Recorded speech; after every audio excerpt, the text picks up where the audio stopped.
Bradley, what is this? Again? You're not listening to me, I said, trying to keep my voice calm. Bradley barely glanced up from his phone. Why should I? You're not my mom. I don't have to listen to you. His words stung, but I forced myself to stay steady. I had been married to Sean for 4 years now, and dealing with Bradley's rebellion had become a daily struggle. Sean's mother, Carol, standing in the doorway, watched the exchange without a word, her expression one of mild amusement. Bradley, this isn't about me being your mom. It's about respect, I said, my patience wearing thin. Whatever, he muttered, grabbing his backpack and heading for the door. I sighed and turned to Carol. Can you please help me with him, Carol? He needs boundaries. He's a teenager, Valerie, Carol said dismissively. You need to give him some space. Bradley slammed the door on his way out, and I flinched. Carol looked at me like I was the one at fault. Every day felt like a battle, and I was losing. Later, Sean walked in from work, dropping his keys on the kitchen counter. Hey, Val, what's for dinner? I sighed. I was thinking of leftovers, Sean. We need to start saving money. Bradley's demands and Carol's shopping are getting out of hand. Sean frowned. Val, we've been over this. They're my family. We can't just change how things are overnight. No, I said, my voice rising despite myself. But we have to start somewhere. I can't keep doing this alone. You're overreacting. Stop worrying so much. We'll manage, Sean said dismissively. I turned away, frustrated. I felt more like a maid than part of this family, juggling the household finances and trying to make ends meet. Even with my job, covering the endless expenses was impossible when no one else seemed to care. That evening, I found Carol reclining in the living room, surrounded by shopping bags. Did you go shopping again? I asked, unable to hide the irritation in my voice. Carol looked up, unbothered. Just a few things. Bradley needed new shoes, and I saw a nice jacket for him. Carol, we can't afford this. We're already struggling to pay the bills, I said. We'll be fine, Valerie. Don't be so dramatic, she replied. As I tried to argue, Sean stepped in. What's the problem now? We can't keep spending like this, Sean. It's not sustainable. He looked tired. You're always making a big deal out of everything. Just let it go. I felt a wave of anger and helplessness wash over me. How could they not see what was happening? The next morning, I tried speaking to Bradley again before he left for school. Bradley, we need to talk about your attitude and spending habits. Leave me alone, he said, pushing past me. The door slammed shut again. In the quiet of the house, I sat down, feeling the weight of it all pressing on me. If something didn't change soon, I would break. As I looked around the house, filled with things we didn't need and couldn't afford, a sinking realization set in. I was invisible here, and my words fell on deaf ears. I stood up and walked to the little home office where I kept the bills. It was time to stop talking and start doing something about this mess. The next morning, as I placed a plate of scrambled eggs in front of Bradley, he gave me a disdainful look. I'm not eating that, he said, pushing the plate away. It's perfectly good food, Bradley. We can't afford to be wasteful, I replied, trying to stay calm. I'm not eating leftovers, he snapped. Why can't we ever have something fresh? Just then, Carol walked into the kitchen. Bradley, darling, you don't have to eat that if you don't want to. We can go out for breakfast, she said, putting a hand on his shoulder. Carol, we can't keep spending money like this, I said firmly. We need to be more responsible. She dismissed my concerns with a wave. You worry too much, Valerie. We'll be fine. Frustration bubbled up inside me. No, we won't be fine. We need to start cutting back now. Our financial situation is serious. Carol smirked. You're overreacting. Sean will take care of everything. He always does. I wanted to scream. Later, Sean walked in and I seized the moment. Sean, we need to talk about the spending. Carol and Bradley are not listening. This can't go on. Sean sighed, looking weary. Can we talk about this later, Val? It's too early for arguments. I grabbed a stack of bills from the counter. No, we need to talk now. Look at these. We're drowning and no one is helping. He glanced at the bills, then back at me. Val, you stress too much. We'll get through it.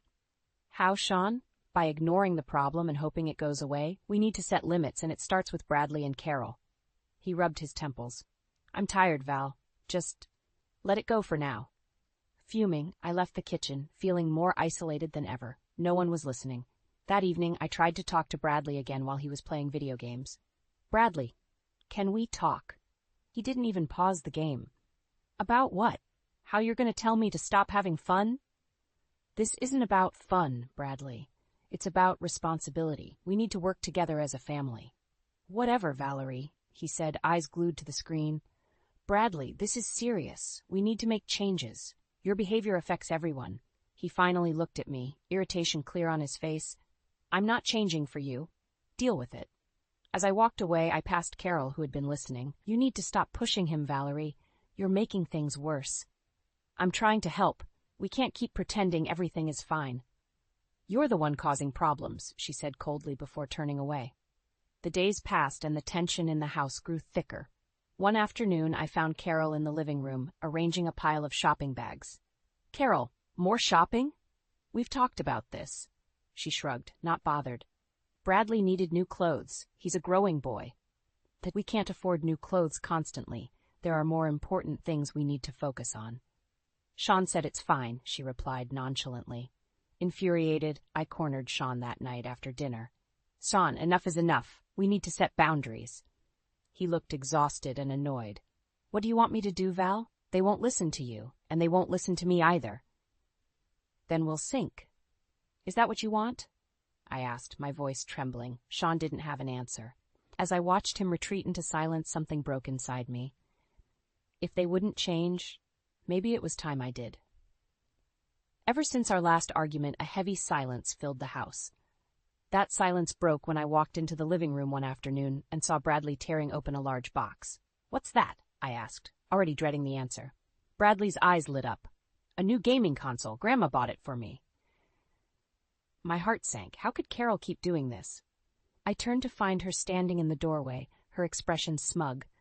Carol, we cannot keep buying expensive things. We have bills to pay. Carol crossed her arms. Valerie, it's a small gift. Bradley's been having a hard time. He deserves something nice. We can't afford nice right now, Carol. You know that. Don't be such a stick in the mud, Valerie. He's just a kid. I was furious. Enough, Carol. This kind of spending is sinking us. Sean walked in just as I was about to snap. What's going on? Carol bought Bradley a new gaming console, I said, shaking with anger. Sean rubbed his forehead. Val, can we not fight over this? Let's talk about it later. There's nothing to talk about, Sean. We need to make changes now. This isn't sustainable. He sighed, looking between Carol and me. We'll figure it out. I stormed out of the room, feeling utterly defeated. They were never going to change, and I was hitting a wall every single time. The next morning, I decided to take action. I waited until Bradley left for school and Carol went out shopping. Then I sat Sean down at the kitchen table. Sean, we need to make some serious changes. This is out of control, I began, trying to keep my voice steady. Valerie, I know you're struggling, but what do you expect me to do? He asked, exasperated. You need to start supporting me. Put your foot down with Carol and Bradley. We need to budget and stick to it. I'll talk to them, he said warily, but I had heard that before. No, Sean, you need to do more than talk. You need to enforce it, I said firmly. He looked at me for a long moment. I'll try, he finally said. But try wasn't enough. The following week, nothing changed. Carol continued her shopping sprees, and Bradley kept getting what he wanted. I felt like I was sinking into quicksand. Then, one evening, I overheard Carol talking to a friend on the phone. Valerie's always nagging about money. She needs to relax. Sean will take care of everything like he always does. That was the last straw. I waited until she hung up before confronting her. Carol, enough is enough. You can't keep treating this situation lightly. We need to stop this reckless spending. Carol looked at me with contempt. Valerie, you're overstepping. Who do you think you are? This is my son's house. It's my house, too, and I have a say in how we manage it. Sean's in charge, and he'll make the decisions. Not you, she said, glaring at me. I turned to Sean, who had been standing silently in the doorway. Are you going to let her speak for you? He looked uncomfortable. Val, let's just calm down. We can talk about this. No, Sean. We've talked enough. This has to stop now. Carol smirked. See, Sean? Valerie's just causing trouble. I felt the walls closing in. Without more support from Sean, nothing would change. It was up to me to decide what my breaking point was and what I was willing to tolerate. That night, as I lay in bed staring at the ceiling, I made up my mind. Sean might not back me up, but I had to stand my ground. This cycle had to end, one way or another. The tension in the house reached a boiling point the next morning. Carol was in the kitchen, humming softly to herself as she brewed coffee. Bradley was shoveling cereal into his mouth, ignoring me as usual. I took a deep breath and walked over to the coffee machine. "Carol, we need to talk." She glanced at me, raising an eyebrow. "What now, Valerie?" I kept my voice steady. "This can't go on. The spending, the disrespect, we're in a financial crisis and no one is listening." "Valerie, is this really necessary? You're blowing things out of proportion," she said, her tone dripping with condescension. "I'm not," I said firmly. "Sean and I have talked, and we need to make some drastic changes." Carol scoffed. "Talked? He'll come to his senses like he always does. You can't change how we live."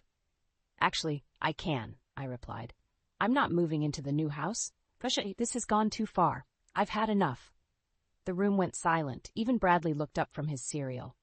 "You can't be serious," Carol said, her voice rising. "Sean, tell her she's being ridiculous." Sean stood in the doorway, looking helpless. "Val, are you sure this is what you want?" I nodded. "I've thought about it, Sean. I'm done enabling this behavior. I need a break from all of this." "You can't just leave," Bradley said, standing up. "Who's going to handle everything?" "I'm sure you'll manage," I replied, keeping my voice calm. Sean stepped forward. "Valerie, we're a family. You can't just walk out." "Watch me," I said. The determination in my voice surprised even me.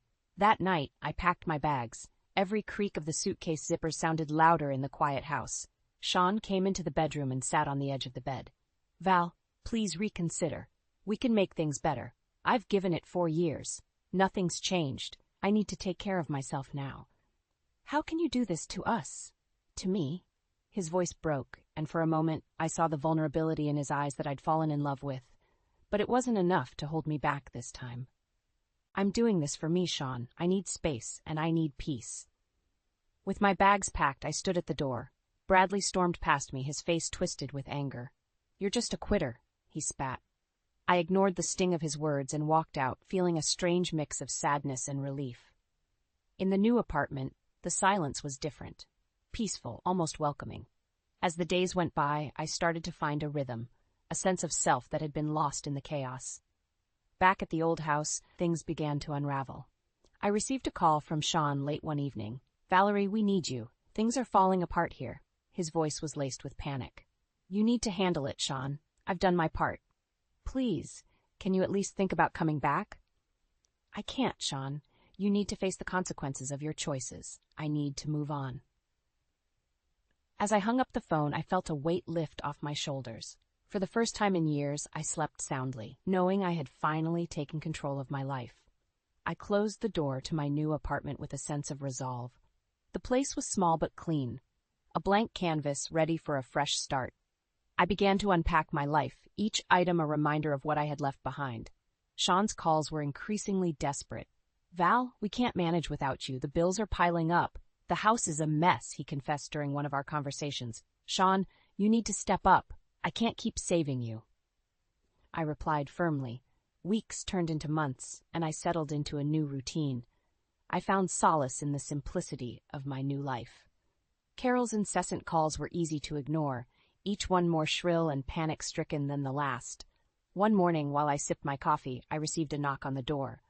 Opening it, I was surprised to see Bradley standing there, looking more disheveled than I had ever seen him. "Bradley, what are you doing here?" I asked, keeping my surprise in check. I need help," he mumbled, looking at his feet. "Come in," I said, stepping aside. He shuffled in, looking around the small, tidy apartment. "This place, it's different. It's mine," I replied simply. "Now what's going on?" "Things are bad at home. Grandma's health isn't great, and Dad, he's just not handling it," Bradley said, his voice cracking. "Bradley, you know I can't go back. I needed to make a change. I know, but we're drowning. Dad's been laid off and Grandma had to sell the house. We're living in an apartment now, but it's not enough.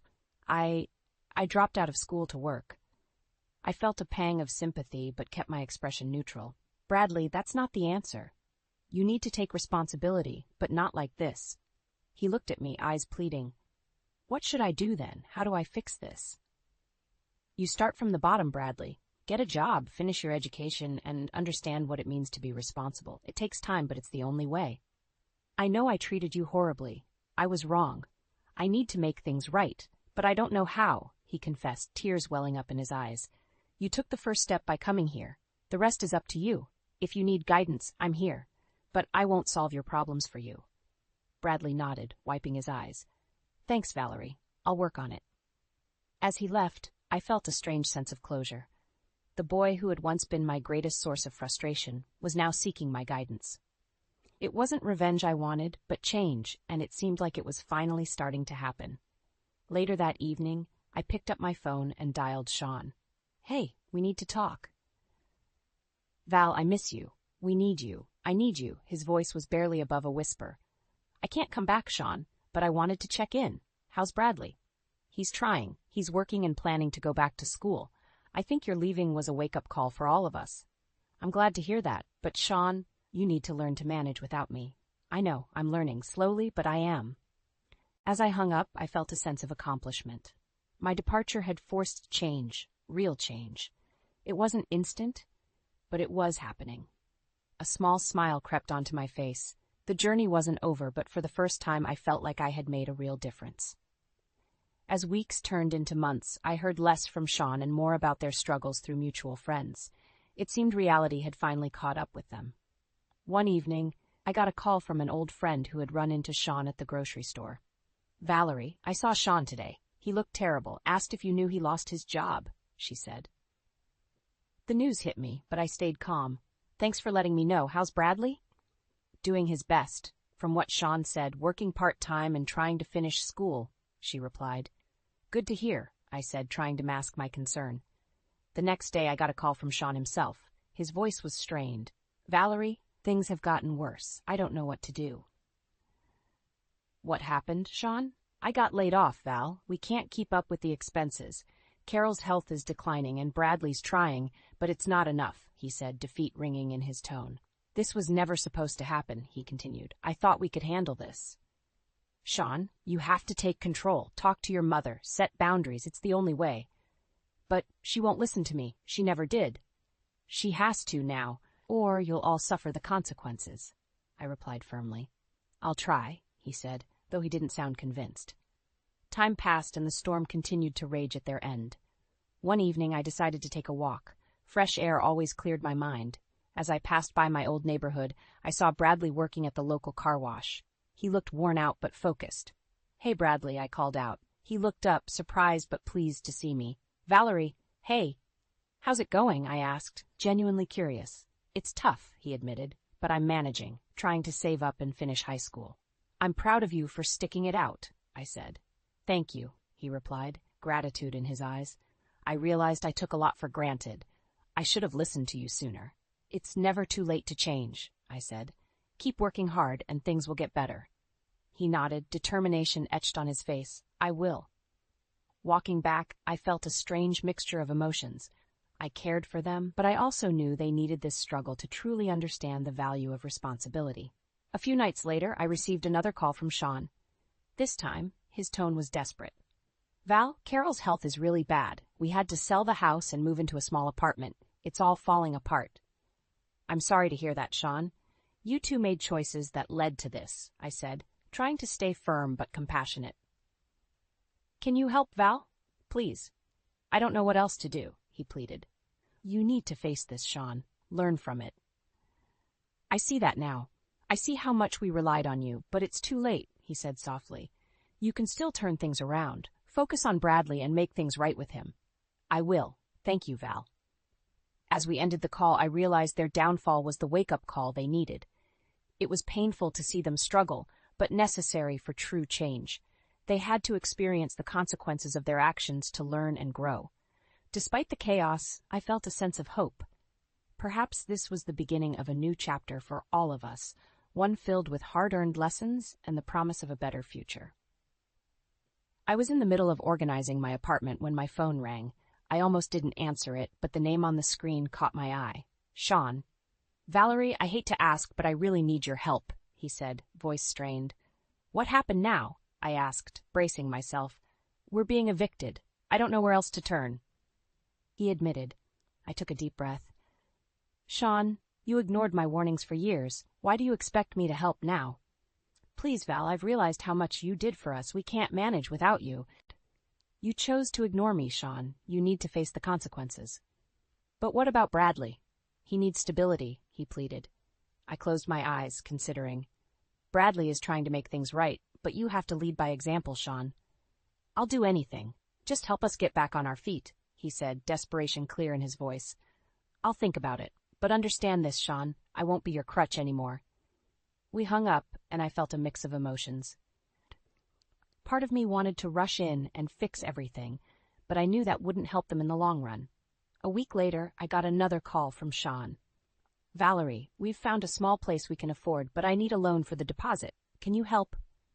Sean, I'll lend you the money, but this is the last time. You have to make a plan and stick to it. I promise, Val. This time will be different. We arranged to meet at a cafe to finalize the loan. As I arrived, I saw Sean sitting at a corner table, looking more worn than I'd ever seen him. Thank you for coming, he said as I sat down. I'm doing this for Bradley, I replied. Sean nodded. I understand. We'll pay you back, I swear. I handed him the check. Make sure you do, and start taking responsibility. Bradley needs you to be strong. I know, I will. Thank you, Val, he said sincerely. As I left the cafe, I hoped this would be the turning point for them. Days passed, and I focused on my own life. One afternoon, I received a call from Bradley. Valerie, can we meet? I have something to show you. Curious, I agreed. We met at a small park. Bradley looked healthier, more focused. Look, he said, showing me a report card. I passed all my classes. I'm graduating next month. Bradley, that's wonderful. I'm so proud of you, I said, genuinely happy. Thanks, Valerie. I couldn't have done it without your guidance. You did the hard work, Bradley. Keep it up. As we sat and talked, I realized how much he had grown. He was maturing into a responsible young man. How's Sean? I asked. He's trying. He's working 2 jobs now and managing the finances better. Good to hear. Stay on track, both of you. We will, Valerie. We've learned a lot from this, he said. Walking back to my apartment, I felt a sense of closure. They were finally learning from their mistakes, and I had played my part. A few weeks later, I got another call from Sean. Val, I wanted you to know we've paid the first month's rent on time. Things are looking up. I'm glad to hear that, Sean. Keep it up. I will. Thank you for everything. As the call ended, I felt a sense of peace. My decision to leave had been the catalyst for real change. While they still had a long way to go, they were finally on the right path. For the first time in years, I felt like I could breathe easy, knowing I had made the right choices for myself and, indirectly, for them as well. A few months passed, and life carried on without much contact from Sean and Bradley. One day, while returning from the grocery store, my phone buzzed with a message from Bradley. Valerie, can you meet me at the park? Need to talk. I agreed, curious and maybe a little concerned. When I arrived, I found Bradley sitting alone on a bench, a somber look on his face. What's going on? I asked, taking a seat beside him. It's Grandma. She's not doing well. We had to sell her part of the house to pay for medical bills, he confessed, eyes downcast. I'm sorry to hear that, Bradley, I said sincerely. It's been really tough. Dad's trying, but he's stretched so thin. We're just surviving day by day. I placed a comforting hand on his shoulder. You've come a long way, Bradley. Don't lose hope. I know. It's just hard seeing everything fall apart. His voice broke. You've got to stay strong for yourself and for your dad. Thanks, Valerie. It means a lot to hear you say that. I'm always here if you need to talk, I reassured him. On my way home, I thought about Carol. She had never shown me kindness, but seeing her suffer now didn't bring me joy either. This was karma playing out in real life, teaching its harsh lessons. A week later, Sean called me. His voice was weary. Val, it's Carol. She's bedridden now, and we have to move her to a care facility. We can't handle her medical needs. I'm sorry to hear that, I replied, trying to balance empathy with my own emotional distance. Any advice on what we can do? Look into community resources. There are programs that can help you manage financially and medically. I will. Thanks, Val. I appreciate it, he said, his voice sincere. A month later, as I was strolling through town, I ran into an old neighbor who told me Carol had moved into a small apartment near the care facility. The news left me feeling a strange mix of vindication and pity. One rainy afternoon, I stopped by the local diner for a coffee. As I entered, I saw Bradley cleaning tables. He looked up and smiled when he saw me. Valerie, hey. Hey, Bradley. How's it going? Better. Dad got a more stable job, and I'm working here part-time while finishing high school. I'm glad to hear that. Keep working hard. I will. Thanks for everything, Val, he said earnestly. As I left the diner, I bumped into Sean. He looked older, more worn, but there was a glimmer of hope in his eyes. Valerie, he said, his tone softer than I remembered. Sean, I replied, keeping my emotions in check. I wanted to thank you. Your leaving made us wake up. We're still struggling, but at least we're trying now. I'm glad to hear that. You know, Sean, it's never too late to change. He nodded. We're learning that the hard way. As we stood there, the rain pouring around us, I felt the closure I had longed for finally settling in. The Turner family had learned their lessons through the trials they'd faced, and while it had been a difficult journey, it was clear they were on a path to redemption. Take care, Sean, I said, turning to leave. You too, Val, he replied, his voice carrying a sense of genuine appreciation. Walking away, I felt lighter. The drama and chaos that once filled my life had dissipated, leaving room for new beginnings. Bradley's growth, Sean's newfound responsibility, and even Carol's change of circumstances were all part of the greater tapestry of life's lessons learned.